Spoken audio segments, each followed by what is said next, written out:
مجيب الدعوات إنك على كل شيء قدير.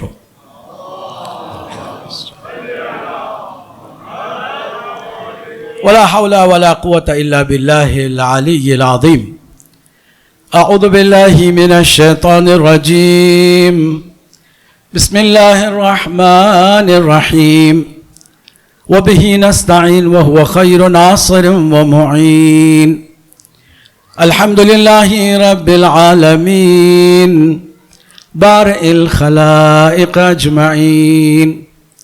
الصلاة والسلام والتحية والإكرام على رسول الأنام سيد المرسلين وخاتم النبيين وحبيب إله العالمين وشفيع المذنبين ورحمة للعالمين، الذي سمي في السماء بأحمد وفي الأرض بأبي الزهراء محمد.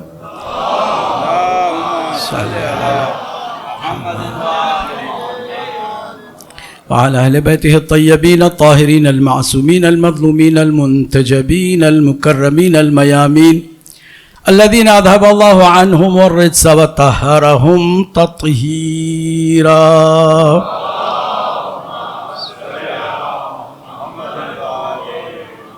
واللعن على أعدائهم وغاصب حقوقهم ومنكر فضائلهم والشاكين فيهم والمنحرفين عنهم أجمعين.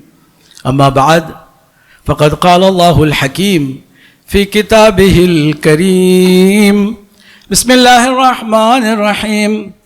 ألم تروا أن الله سخر لكم ما في السماوات وما في الأرض وأسبغ عليكم نعمه ظاهرة وباطنة ومن الناس من يجادل في الله بغير علم ولا هدى ولا كتاب منير.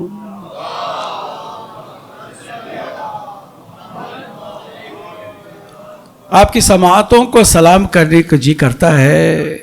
مسلسل آپ سن رہے ہیں. ماہر نفسیات کہتے ہیں کہ انسان کی سننے کی بھی ایک سکت ہوتی ہے، ایک حد ہوتی ہے، ایک لیمٹ ہوتی ہے. 40 منٹ سے زیادہ اگر مسلسل اس کی کانوں میں آواز آ رہی ہوتی ہے تو پھر وہ آواز ضائع ہو جاتی ہے، ادھر ادھر ہو جاتی ہے، دل تک اور دماغ تک جاتی ہی نہیں. اور ذکر علی کا زندہ ایک معجزہ یہ بھی ہے کہ رات بھر بھی علی کا ذکر کرو تو مومن کبھی تھکتا نہیں ہے.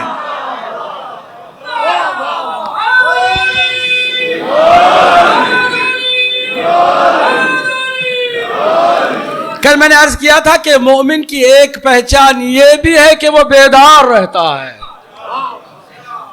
غفلت اسے اپنے پھندے میں جکڑ نہیں سکتی. وہ بیدار رہتا. آپ جاگ رہے ہیں ماشاءاللہ. اور اس سال عجیب و غریب بات جو مسلسل آپ سنتے آ رہے ہیں، یورپ سے کاروان آ رہا ہے ادھر زہرائے اطہر کی مجلسوں میں شرکت کے لیے.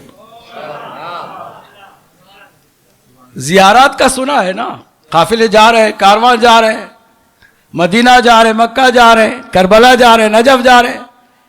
اب کراچی کاروان کوئی آ رہا ہے، اور اگر اسی طرح سلسلہ جاری رہے گا تو بعید نہیں کہ کراچی کا نام بھی بدل جائے اور اس کے بعد دنیا کہے گی کراچی شریف.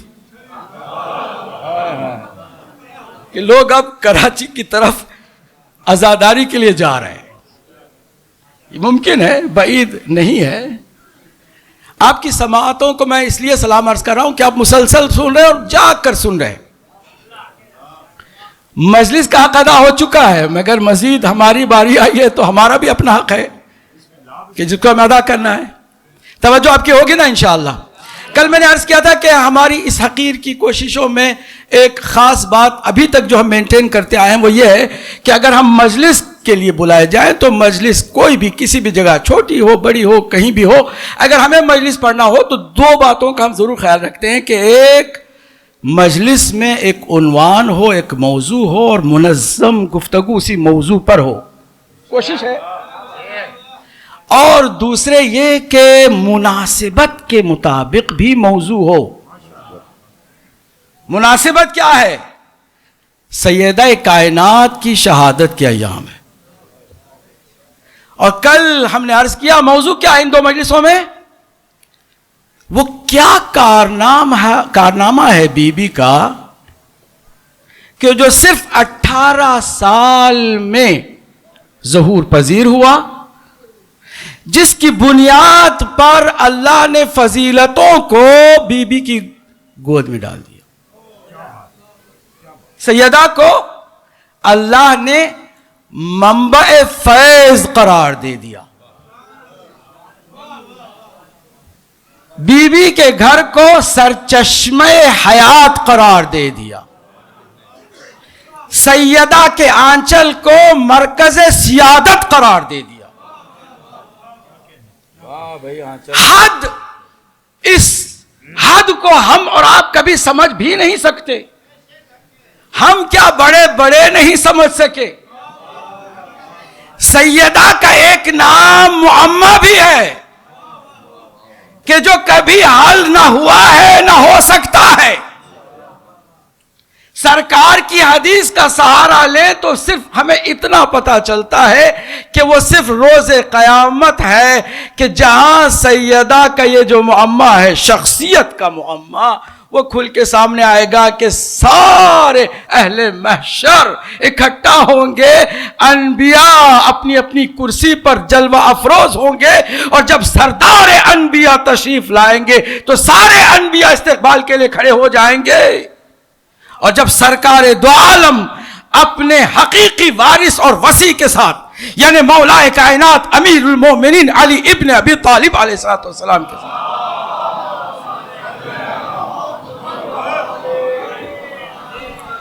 اپنی جگہ پر آ کے بیٹھ جائیں گے، تب جا کر اناؤنس ہوگا غضوا ابصارکم، نگاہوں کو نیچے کر لو. اب ایک وہ بھی آنے جا رہی ہے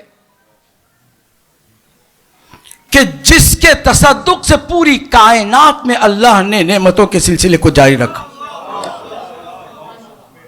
یاد رکھیے دشمن بھی کھاتا ہے تو زہرا کا کھاتا ہے. کوئی دعویٰ نہیں کر سکتا کہ اس نے کہیں اور سے رزق پایا. ہاں کہنے کو تو کہہ دیتے ہیں تو ہم صرف اللہ سے مانگتے. تمہاری یہ ضد ہے کہ اللہ سے لیں گے، اللہ کا فیصلہ ہے کہ صرف بی بی کے ذریعے سے دیں گے. تو پھر اس بی بی نے کیا کچھ ایسا کیا، کتنی فضیلتوں کی مالک ہو گئی. بلکہ ہر فضیلت کو اسی وقت فضیلت کہا جائے گا کہ جس کا تعلق بی بی کے در سے ہو. یعنی جس کا تعلق بی بی کے در سے نہ ہو، کچھ بھی ہو سکتا ہے، اس کا نام کچھ بھی آپ دے سکتے، فضیلت نام اس کا نہیں ہو سکتا. فضیلت نام صرف اس چیز کا ہوگا کہ جس کا تعلق کہیں نہ کہیں سے. اسی لیے سلمان دربان بننے کے لیے تیار ہوئے. ایک ملکہ کنیز بن کر فضا آ گئی. وہ جانتی ہے جن کو کسی حد تک علم ہوتا ہے، وہ آ کر کے اسی علم کے مطابق زہرا کی چوکھٹ پر سجدہ ریز ہو جاتے ہیں. آپ خود سے نہیں آئے ہیں، میرا یہ عقیدہ ہے.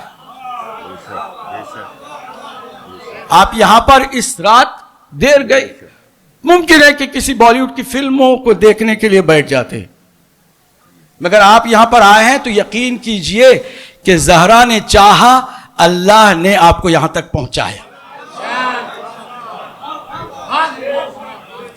ایسے میں ہم اس موضوع کا حق ادا کرنے کے لیے چلے کہ بی بی کا وہ کیا ہے کارنامہ ایسا کہ جس کی بدولت تمام فضائل کو اللہ نے بی بی کے نام کر دیا. سیادت کو، فضیلت کو، ہنر کو، کمال کو. کسی بھی چیز کو آپ اچھا کہیں گے نا تو اس اچھے کو عربی میں خیر کہتے ہیں. اس بی بی کو اللہ سبحانہ تعالیٰ نے اپنے حبیب کے حوالے کیا ہے تو یہ نہیں فرمایا اے حبیب ہم نے آپ کو بیٹی دے دی، اے حبیب آپ کو ہم نے صاحب اولاد کر دیا، نہ فرمایا انا، بولیے، اعطیناک الکوثر، ہم نے آپ کو کوثر عطا کیا ہے۔ شیعہ سنی دیوبندی بریلوی کوئی بھی ہو پوچھ لے کوثر کا ظاہری لغوی معنی کیا ہے، علماء تشریف رکھتے ہیں یہاں۔ کوثر کہتے ہیں خیر کثیر کو، اس کا سمپل مطلب یہ ہے کہ جو زہرا سے وابستہ نہیں وہ خیر ہو نہیں سکتا۔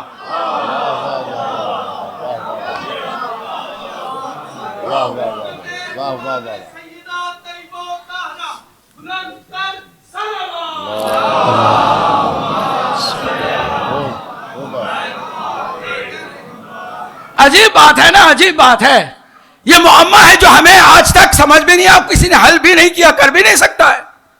اللہ عطا کرتا ہے تو ہم نے کوثر عطا کیا، خیر کثیر، خالی خیر نہیں، خیر کثیر۔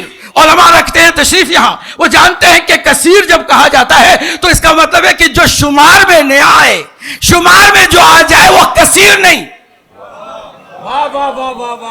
وہ قلیل ہے۔ کثیر اور قلیل کا یہی تو مفہوم ہے۔ اگر کوئی شے گنتی میں نہ آئے وہ کثیر ہے، جو ناپنے تولنے اور گننے میں آ جائے وہ قلیل ہے۔ زہرا خیر کثیر ہے۔ اللہ یہ فرماتا ہم نے آپ کو کوثر عطا کیا، سرکار نے اپنی آغوش میں لیا، کیا فرمایا کہ مجھے کوثر مل گیا۔ اس کی تعریف میں، اس کی تشریح میں، اس کی وضاحت میں فرمایا اوتی تو جوامع الکلم، سرکار کی حدیث ہے، اتفاق سے یہ بھی اہل سنت اور اہل تشیع دونوں کی کتابوں میں موجود ہے۔ اوتی تو جوامع الکلم، کلمات الہیہ کا مجموعہ مجھے مل گیا۔ قرآن پڑھیے، علماء تشریح کے غور سے سنیے، قرآن میں حضرت عیسیٰ کو اللہ نے ایک کلمہ بتایا ہے، کلمت اللہ۔ حضرت نوح کلمت اللہ، حضرت ابراہیم بولیے کلمت اللہ، تاکہ آپ بھی تھوڑا سا بولتے رہیں گے نا تو اگر نیند چاہے بھی نا کہ آپ کو جکڑ کے ہم سے دور کر دے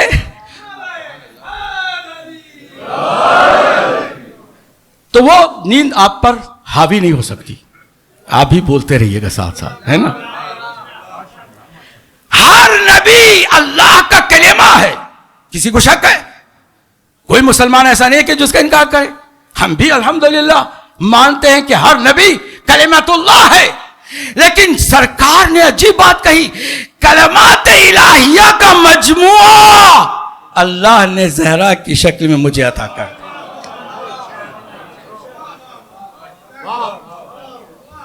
اب جو علم و معرفت کا منبع ہے، جو در علم مصطفیٰ ہے، وہ کہ جس کے در پر آؤ تو علم کی خیرات ملے، کٹ جاؤ تو جہالت کے اندھیرے میں گم ہو جاؤ،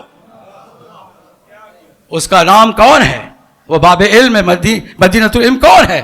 علی ابن ابی طالب۔ صلوات تو پڑھ سکتے ہیں نا؟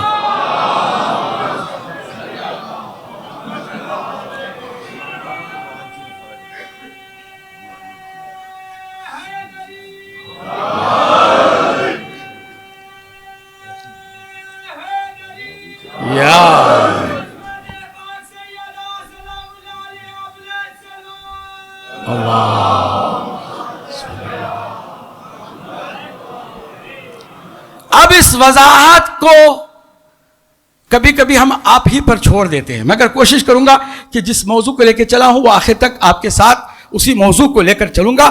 آپ کی توجہ میرے ساتھ رہے گی انشاءاللہ بھرپور۔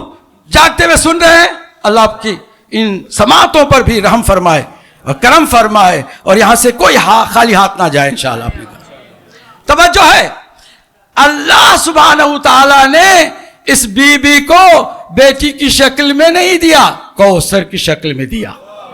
سرکار نے پایا تو فرمایا کلمات الہیہ کا مجموعہ مجھے مل گیا، شادی ہوئی، سرکار نے پوچھا تم نے کیا پایا؟ کس سے پوچھا؟ کائنات کے مولا سے. معمولی لفظ نہیں ہے، ہم کہہ دیتے ہیں آسانی سے کائنات کے مولا، آسانی سے کہہ دیتے ہیں. کائنات کے مولا سے پوچھا کہ تم نے کیا پایا؟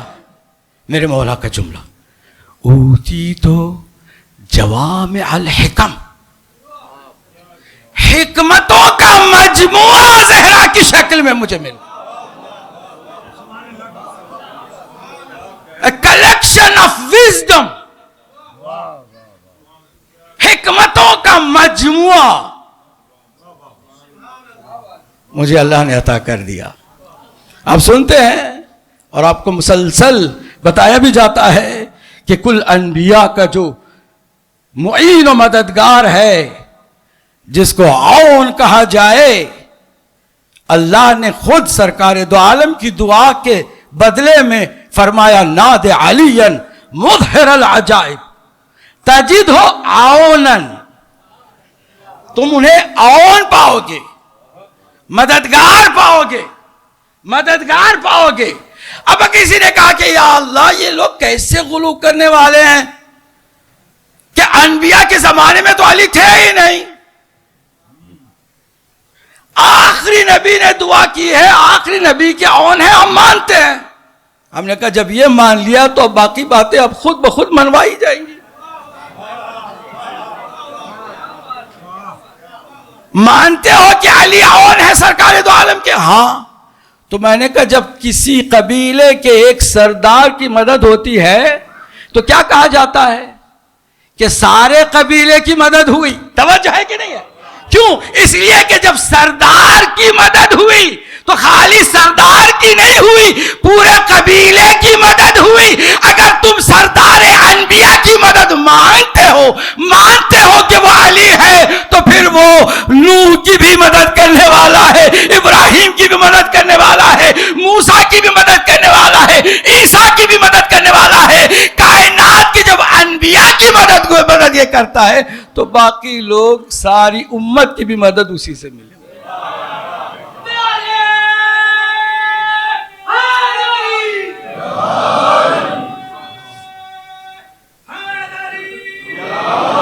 اب ذرا سنیے گا، غور سے سنیے گا. شہزادی کونین، اللہ اکبر. شادی کے بعد کوئی بھی کسی بھی لڑکی کا باپ اس طرح سوال نہیں کرتا اپنے سسر سے، ابو الحسن یا علی کیف وجدت بنتی، تم نے میری بیٹی کو کیسے پایا؟ کیسے پایا؟ مولا علی نے جو جواب دیا ہے نا، اس سے تھوڑا سا اندازہ ہو جاتا ہے کہ بی بی کی جھولی میں اتنے سارے فضائل کیسے آئے. کیا فرمایا؟ وجدتها عونا فی طاعت اللہ، میں نے اللہ کی اطاعت میں زہرا کو عون پایا. تمام انبیاء کا مددگار علی ہے، اور مددگار ہے علی کی کوئی تو شہزادی کونین سلام اللہ علیہ.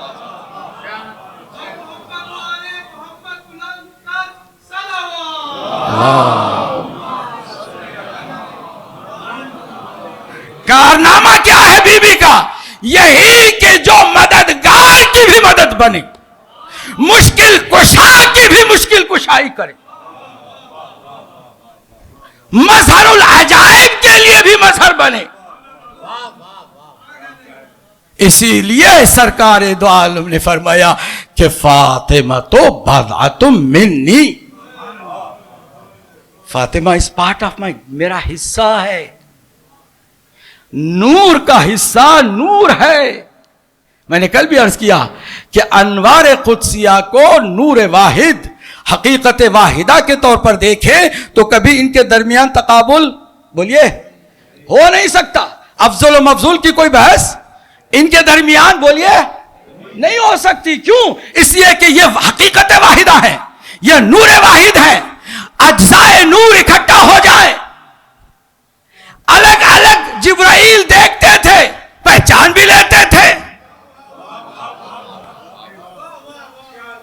آپ ماشاءاللہ مسلسل حدیث قصہ سنتے ہیں نا, مسلسل سنتے رہتے ہیں. کبھی آپ غور بھی فرماتے ہیں کہ جب 5 انوار اکٹھا ہوئے تو جبرائیل نے بھی پوچھا کہ کون ہے چادر کے نیچے. ارے بھئی ہر بار لے کر آتے ہیں پیغام سرکار دو عالم کی خدمت میں, آتے جاتے مولا کائنات سے 2 مرتبہ ملاقات ہو جاتی ہے.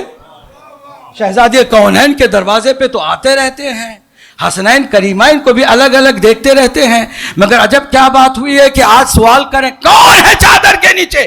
جانتے اس کی کیا وجہ ہے؟ کہ جب نور اکٹھا ہوتا ہے تو آج جن کے صدقے میں سورج بنا ہے اس کو بھی کوئی دیکھ نہیں سکتا ہے. آنکھیں اس کی اندھی ہو جاتی ہیں اگر وہ زیادہ دیر تک سورج کو دیکھتا رہے. حالانکہ بہت دور ہے سورج ہم سے, نزدیک سے آپ دیکھ نہیں سکتے ہیں, دیکھ نہیں سکتے, دور سے رہ کر کے بھی دیکھیں گے تو آپ کی آنکھوں کے ضائع ہونے کا خطرہ بولیے ہے. جبرائیل امین خود نوری ہیں, الگ الگ دیکھتے تھے تو پہچان بھی لیتے تھے, مگر جب اکٹھا دیکھا ہے تو آنکھیں چونکا گئی ہیں, سمجھ نہیں پا رہے کہ یہ کون ہے. اللہ نے بھی تعارف میں فرمایا, یہ نہیں فرمایا یہ میرا حبیب ہے, یہ اس کی بیٹی ہے, یہ میرا اس کے داماد ہے اور اس کے نواسے ہیں, اس کے بیٹے. نا عجیب و غریب فرمایا ہم فاطمۃ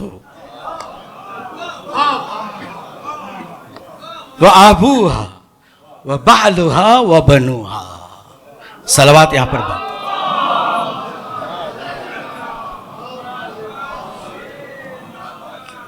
پھر مرکز عصمت و طہارت.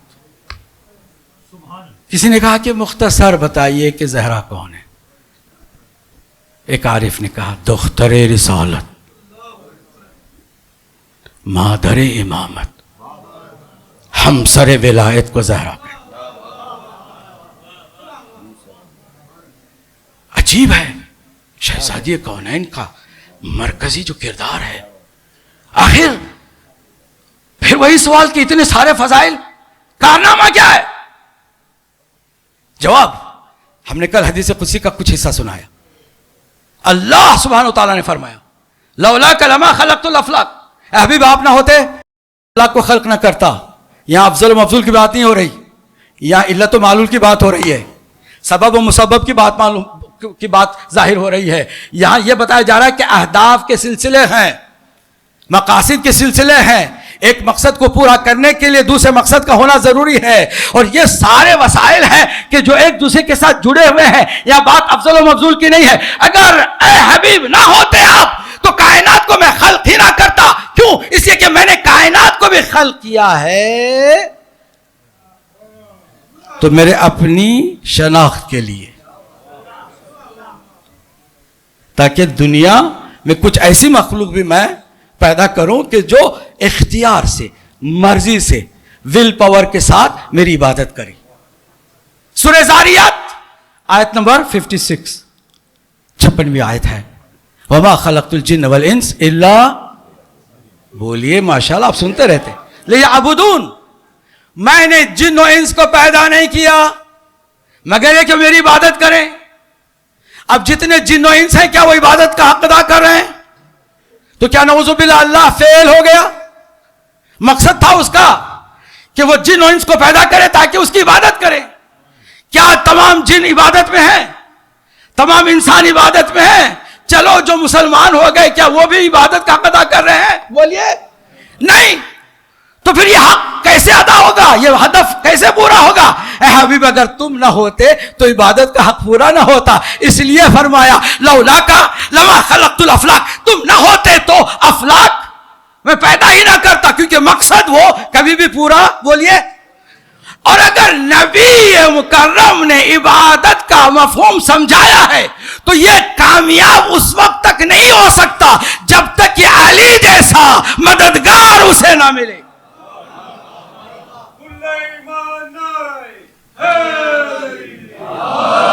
اسی لیے آگے اللہ سبحانہ وتعالیٰ نے فرمایا وَلَوْلَا عَلِيٌّ لَمَا خَلَقْتُ، اگر علی نہ ہوتے تو آپ کو بھی میں خلق نہ کرتا، مطلب وہ مقصد ہی پورا نہ ہوتا. اور یہ ایک حدیث قدسی ہے نا، قرآن ہے، سورہ آل عمران ہے، آیت نمبر 67 ہے. اس کو مسلسل آپ سنتے رہتے ہیں غدیر کے موقع پر کہ وَإِن لَمْ تَفْعَلْ. بولیے، علماء تو بول رہے ہیں ماشاءاللہ، آپ لوگ بولیے، آپ لوگ سن چکے نا اتنی دفعہ. میں اس لیے آپ سے پوچھا ہوں کہ آپ یہ بھی ثابت کریں کہ جو علی کا ہے وہ قرآن کا بھی ہے. ہو نہیں سکتا کہ کوئی علی کا اور قرآن کا نہ ہو. قرآن کا ہے تو علی کے ہیں، علی کے ہیں تو قرآن کے ہیں نا. وَإِن لَمْ تَفْعَلْ فَمَا بَلَّغْتَ رِسَالَتَهُ. اگر ولایت نہ ہو تو رسالت بھی رسالت نہیں رہے گی. ولایت تو یہ تسلسل ہے نا، ہدف کا، مقصد کا. کائنات کو خلق کیا کہ ہم عبادت کریں، اور عبادت کا حق ادا کرنے والا صرف نبی مکرم ہے، اور نبی مکرم کی رسالت اسی وقت بچے گی کہ علی جیسا بھی اس کے ساتھ ساتھ ہو. کہ اگر علی نہ ہوتے، کل ہم نے عرض کیا تھا 40 احادیث ہم نے نکالے ہیں احادیث کے منبع سے کہ جہاں پر یہ بات آئی اگر علی نہ ہوتے تو کیا ہوتا. علی نہ ہوتے تو نہ جنت ہوتی نہ جہنم ہوتا. علی نہ ہوتے تو نہ مومن کی پہچان ہوتی نہ منافق کی پہچان ہوتی. علی نہ ہوتے تو نہ حق سمجھ میں آتا نہ باطل سمجھ میں آتا. علی نہ ہوتے تو نہ خیر سمجھ میں آتا نہ شر سمجھ میں آتا. علی نہ ہوتے تو دنیا میں اچھائی نہ ہوتی، برائی برائی ہوتی.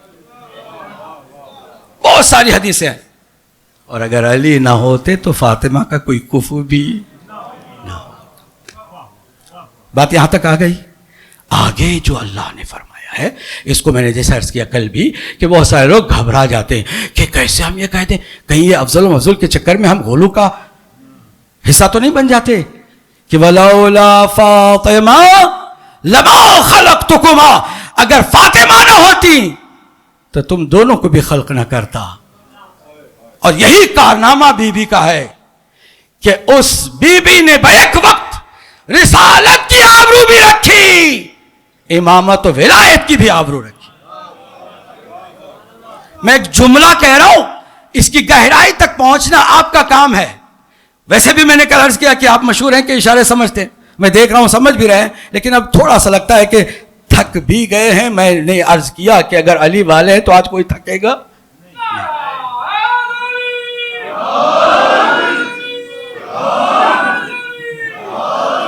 توجہ پوری اس بات پر کہ جناب زہرا کے لیے فرمایا اگر آپ نہ ہوتی تو دونوں کو خلق نہ کرتا. بی بی نے وہ جو کارنامہ انجام دیا، ایک جملے میں اس کی گہرائی تک آپ کو پہنچنا ہے. اگر بی بی وہ کام نہ کرتی تو ہم سب سارے کے سارے سقیفائی ہوتے.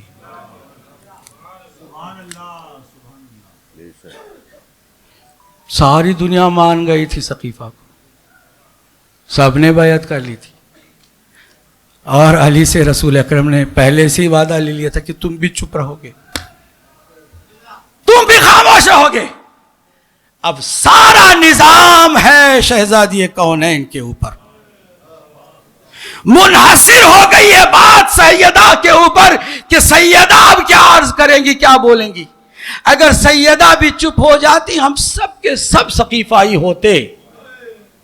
حق کبھی بھی سمجھ میں نہ آتا، نہ رسالت سمجھ میں آتی، نہ ولایت سمجھ میں آتی، نہ امامت سمجھ میں آتی. خلافت ہی خلافت ہوتی. کچھ کہہ گیا ہوں میں؟ خلافت ہی خلافت ہوتی. ایک بی بی نے انکار کیا، ایک بی بی نے کہا نو ٹو سقیفہ کو ریجیکٹ کیا. ایک بی بی نے قیامت تک کے لیے سقیفہ کو رسوا کر دیا.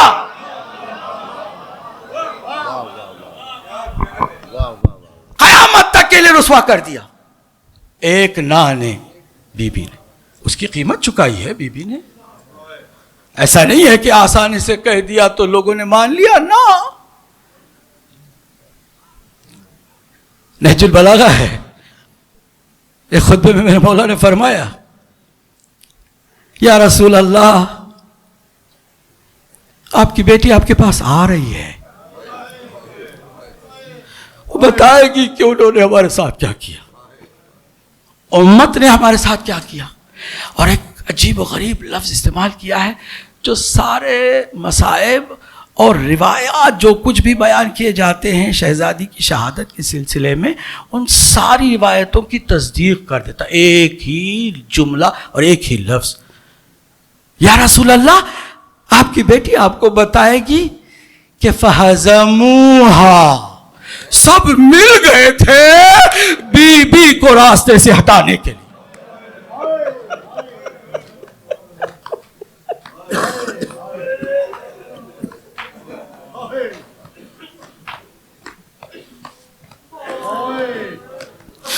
سب نے اجماع کر لیا تھا، اکٹھا آئے تھے، فَحَزَمُوهَا، تاکہ بی بی کو راستے سے ہٹا دیے. بی بی نے کہا میں ہٹنے والی نہیں ہوں،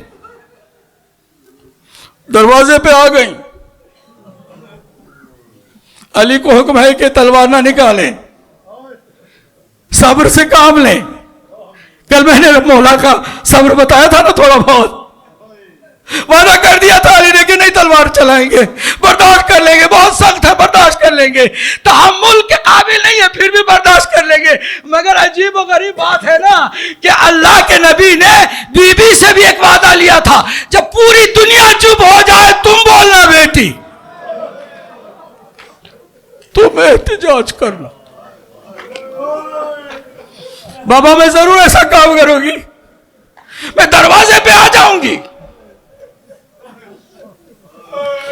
ہم اس کو ذرا سا لائٹلی لیتے ہیں، سمجھتے ہیں کہ مصائب کی کچھ جملے سن لیں تو رو لیں اور رو کر کے چلے جائیں. نا، حقائق کو دیکھیے اس کے اندر کیا ہے.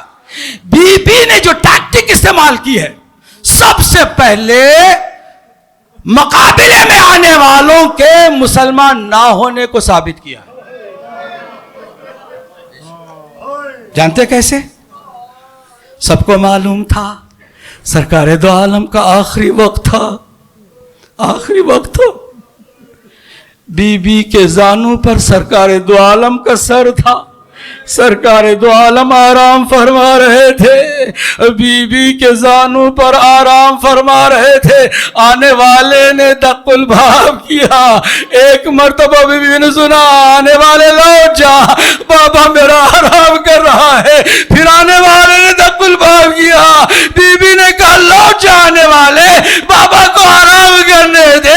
مگر جب تیسری مرتبہ دق الباب ہوا نا، سرکار کے چہرے پر بی بی کے آنسوؤں کے قطرات گرے، سرکار کی آنکھیں کھل گئی. بیٹی ابھی بابا تمہارا زندہ ہے، کس بات نے تمہیں رلایا؟ ابھی تمہارا بابا زندہ ہے. کہ بابا میں کیا بتاؤں، ایک آنے والا ایسا بھی ہے جو مسلسل دق الباب کیے دے رہا ہے، کیے دے رہا. میں کہوں بابا آرام کر رہا ہے، لوٹ جاؤ، تو وہ لوٹتا نہیں ہے. کہا بیٹی یہ تیرے در کی عظمت ہے، وہ اجازت کسی سے نہیں لیتا. ارجوکم علی اللہ، آپ کی ان بلند گریے کی آوازوں پر رحمت نازل فرما. بی بی آپ کو شفاعت کا نوٹس دے دے اور آپ اسی وقت سے شفاعت کے حقدار بن جائیں. سنیں گے عزاداروں کے ایک مرتبہ سرکار نے جب یہ بتایا نا تو اس روایت کو سب نے سنا، سب کو پتا چل گیا کہ چوکھٹ بی بی کی وہ چوکھٹ ہے کہ جس پر ملک الموت بھی اجازت کے بغیر نہیں آتے.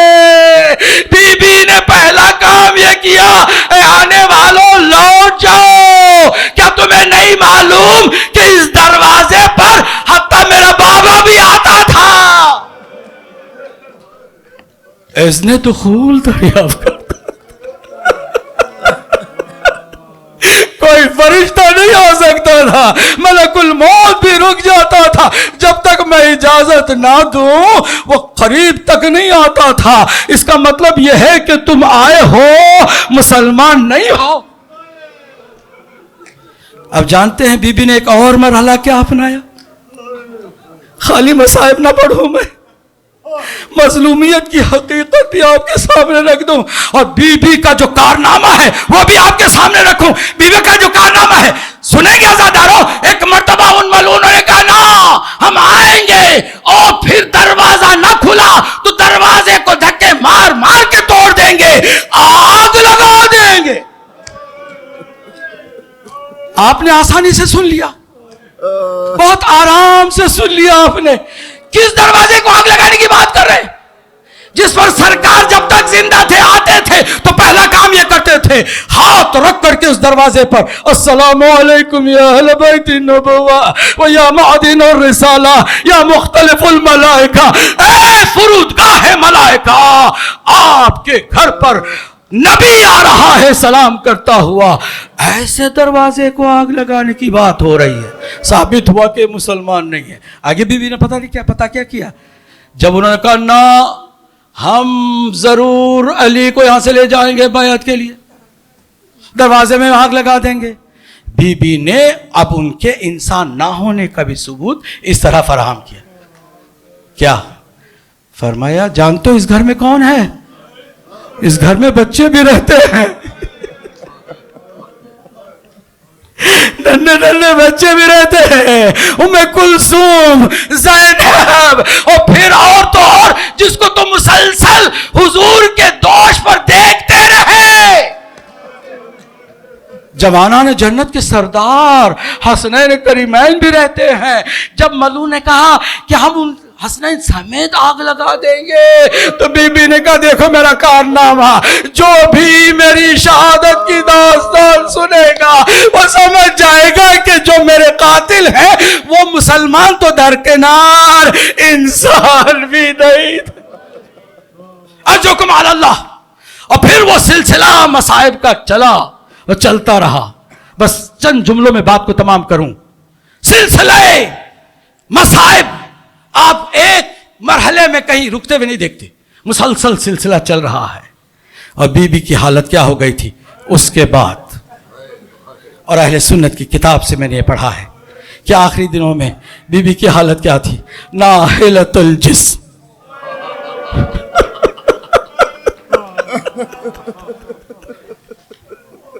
مسلسل جسم بی بی کا کمزور سے کمزور تر ہوتا جا.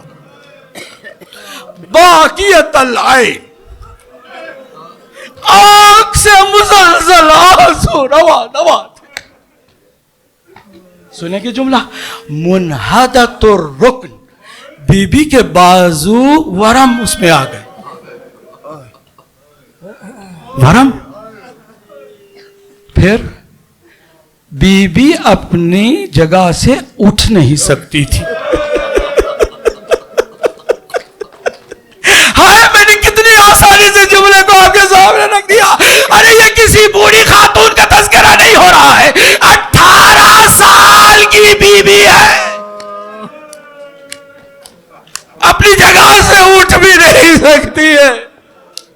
مسلمانوں سے میں پوچھوں کہ مسلمانوں بتاؤ کیا 18 سال کا سن بھی ایسا ہوتا ہے کہ اسے عصا کے سہارے کی ضرورت پڑ جائے؟ جو بیٹھ کر نماز پڑھے, جس کے بال سفید ہو جائے, اللہ اکبر. اور پھر اس سے بھی زیادہ میرے مولا کی مظلومیت یہ ہے کہ سب کچھ دیکھے, تلوار بھی نہ دکھا. آخری جملے ہے اور زحمت آپ کی تمام. وہ وقت بھی آ گیا کہ جب بچے آئے اور مسجد میں میرے مولا موجود تھے, بچوں نے عجیب و غریب جملے ماں کی رحلت کے فرمائے. یا بتا ماتت امنا, بابا یتیم ہو گئے, ماں نے ہمیں تنہا چھوڑ دیا. یہاں سے ماں. اب تاریخ بتاتی ہے فَأَوْقَعَ عَلِيٌّ عَلَى وَجْهِ, وہ علی کے جو کسی میدان میں نہیں گرا. کسی میدان میں علی نہیں گرا. تاریخ میں ملتا ہے کہ ساری جنگوں میں ایک ایک کر کے میرے مولا پر 80 سے زیادہ زخم تھے گہرے. مگر کسی میدان میں علی زمین پہ نہیں گرے. جیسے بچوں نے کہا ہم یتیم ہو گئے فاوقع علی علی وجہ، منہ کے بال علی زمین پر گر پڑے.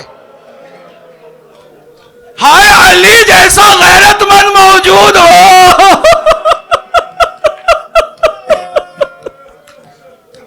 میں کہوں گا مولا یہ مصیبتوں کی ابتدا ہے. خبر آپ نے سنی، آپ منہ کے بل گر پڑے. ذرا کربلا میں آئیے، ایک نوجوان آواز دے رہا ہے یا بتاؤ ادرکنی، بابا میری طرف سے سلام. حسین میدان کی طرف جا رہے ہیں، 70 مرتبہ گرتے ہیں، 70 مرتبہ سنبھلتے ہیں، آنکھوں سے کچھ دکھائی نہیں دیتا. فرماتے این علی، این علی، میرے علی تم کہاں ہو؟ ڈھونڈتے جاتے ہیں. عزاداروں یہ ابتداء مصائب ہے، وہاں انتہا بھی نہیں ہے. ایک علی نے صرف خبر سنی، مگر اس کے ایک پوتے علی نے 2 منظر ایسے دیکھے، کسی غیرت دار کو منظر نہ دکھائے. ایک منظر غیرت دار وارث ہے، آنکھوں کے سامنے لاش بابا کی پامال لاش کو کیا جا رہا ہے. دوسرا منظر تو اس سے بھی زیادہ دردناک ہے. سید سجاد موجود ہے، آنکھوں کے سامنے بیویوں کے سر سے چادر اتارے، بے مقنع چادر بیویوں کو پھرایا جا رہا ہے. اور پھر وہ سید سجاد ہے اور اپنی پھوپھی اماں کی مظلومیت کا اس طرح اظہار فرمایا. جانتے ہو کہ میری پھوپھی اماں ایک دفعہ ذبح نہیں ہوئی ہے، ایک مرتبہ ذبح نہیں ہوئی ہے. ایک جملے کو سن لیجیے گا، بات کو تمام کر دوں گا. فرمایا امتی زینب قد ذبحت ساعۃ بعد ساعۃ، ہر لمحہ زینب ذبح ہوتی رہی ہے. جب بھی کوئی نامحرم آتا بی بی گویا قتل ہو جاتی. الا لعنت اللہ علی القوم الظالمین. مولا سلامت رکھے قبلہ و کعبہ کو.